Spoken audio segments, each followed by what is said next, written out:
Sebelumnya saya telah membahas tentang ciri-ciri dan struktur dari Archaebacteria dan Eubacteria. Bagi Anda yang belum melihat video itu, saya sarankan untuk melihatnya terlebih dahulu. Jadi di sini adalah lanjutan dari video yang sebelumnya. Jadi seperti ini. Seperti yang kita ketahui bahwa berdasarkan tempat hidupnya, kelompok Archaebacteria itu dibagi menjadi 3 kelompok, yakni bakteri metanogenik, kemudian bakteri halofilik, dan bakteri termofilik. Tapi kalau kita lihat di buku yang lain, di sini ada perbedaan nama.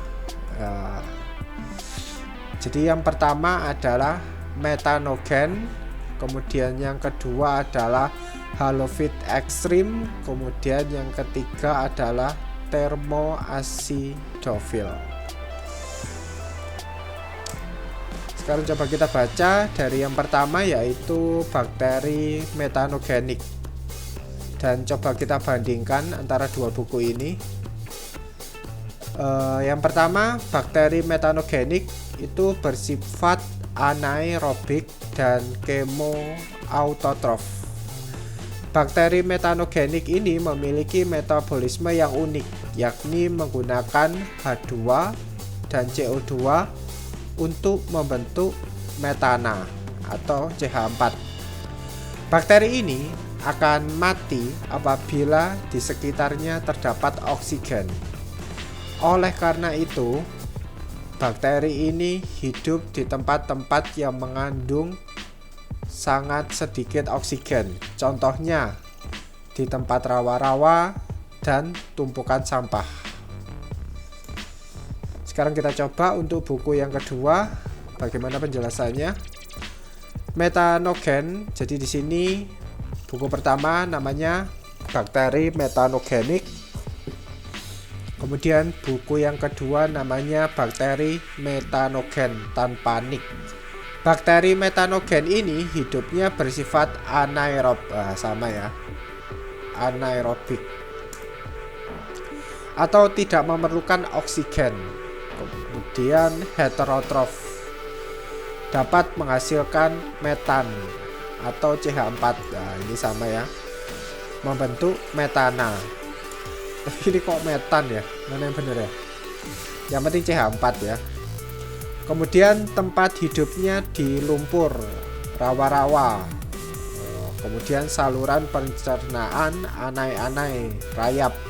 Kemudian saluran pencernaan sapi. Kemudian di saluran pencernaan manusia dan lain sebagainya. Jadi di sini ada kesamaan. Tempat hidupnya di rawa-rawa, tumpukan sampah. Di sini di rawa-rawa, di lumpur. Kelihatannya sepertinya metanogen ini tempat tinggalnya di tempat-tempat yang kotor ya. Ini rawa-rawa kotor, pencernaan, kemudian di lumpur, kemudian di tumpukan sampah. Oke, selanjutnya kita bahas tentang bakteri halofilik. Nah, bakteri halofilik ini diberi nama berdasarkan habitatnya. Halofilik berasal dari kata Yunani, yaitu halo yang artinya garam, kemudian philos yang artinya suka. Suka garam berarti. Ini garam, ini suka. Bakteri halofilik hidup di tempat yang memiliki salinitas atau kadar garam yang tinggi. Oh, benar kan? Berarti halophilos atau halofilik artinya suka dengan garam, karena dia hidup di tempat-tempat yang memiliki salinitas atau kadar garam yang tinggi, seperti di Great Salt Lake, Amerika Serikat. Oh iya, lupa, ini yang A. Ini adalah salah satu koloni Archaebacteria metanogenik. Nah, ini yang pertama ya, metanogenik, ini yang A. Kemudian yang B ini adalah habitat koloni Archaebacteria halophilic. Nah, ini yang kedua, halophilic. Yang B ini gambar dari habitat koloni dari Archaebacteria halophilic. Dan kita coba kita lihat ke buku yang kedua. Di buku yang kedua ini namanya bukan halophilic tapi halophyte extreme. Coba kita baca, sebagian besar mikroorganisme ini bersifat aerob heterotrof, meskipun ada yang bersifat anaerob dan fotosintetik dengan pigmen yang dimilikinya berupa bakteriorodopsin. Kemudian untuk habitat dari halophyte extreme ini adalah pada lingkungan yang berkadar garam tinggi. Oh, sama ya. Suka garam. Halophilic. Habitatnya pada lingkungan yang berkadar garam tinggi seperti di danau Great Salt atau danau garam, laut mati. Kemudian di mana lagi nih? Di dalam makanan yang bergaram. Waduh, di dalam makanan juga. Bahaya apa enggak ini? Kalau bakteri halophilic extreme ada di makanan ini. Kemudian yang ketiga adalah bakteri thermophilic. Bakteri thermophilic ini hidup di tempat yang bersuhu tinggi. Jadi kondisi optimal bagi Archaebacteria ini berkisar antara 60 derajat Celcius hingga 80 derajat Celcius. 60 derajat Celcius sampai 80 derajat Celcius. Gak gosong ya bakteri nerek kuate. Contoh dari bakteri thermophilic ini adalah Sulfolobus.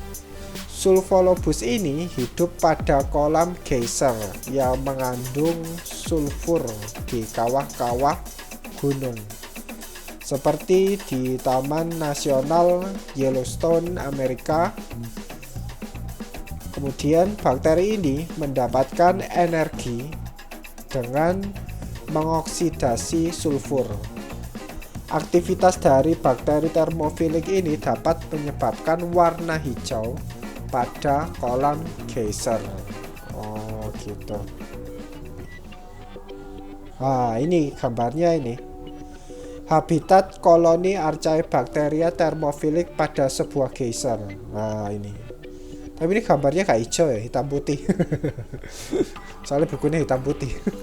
Di sini kan tulisannya ini menyebabkan warna hijau, tapi karena berhubung bukunya hitam putih jadi nggak ada warna hijaunya.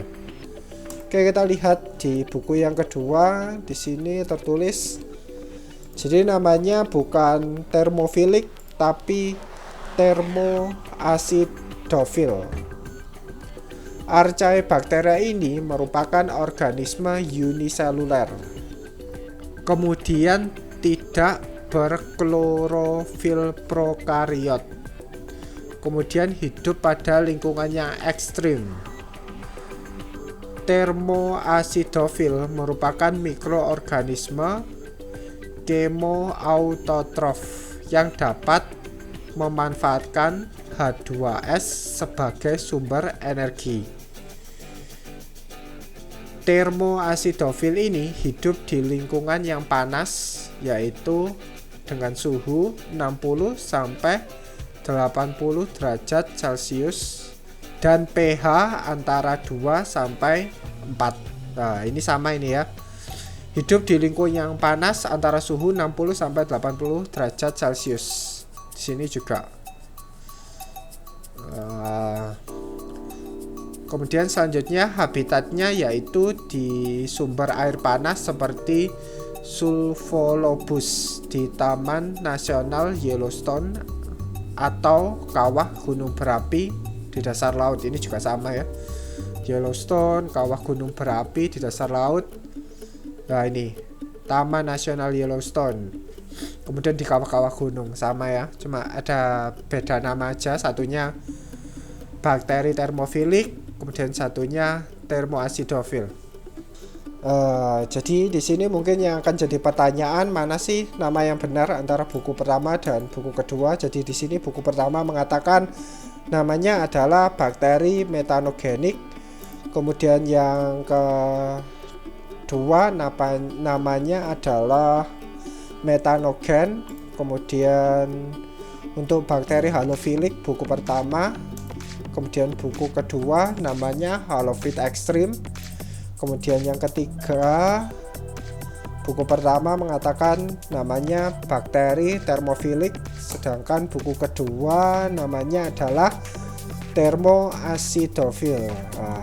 Jika kalian semua tanya kepada saya mana nama yang benar antara buku pertama dan buku yang kedua, jawabannya adalah saya tidak tahu karena saya bukan bapaknya. Oke? Ingat ya, saya nggak tahu karena saya bukan bapaknya. Jadi pada video selanjutnya saya akan membahas tentang klasifikasi bakteri berdasarkan suhu dan kebutuhan oksigennya. Jadi jika Anda ingin tahu lebih lengkap, Anda bisa klik videonya di sebelah kiri video ini.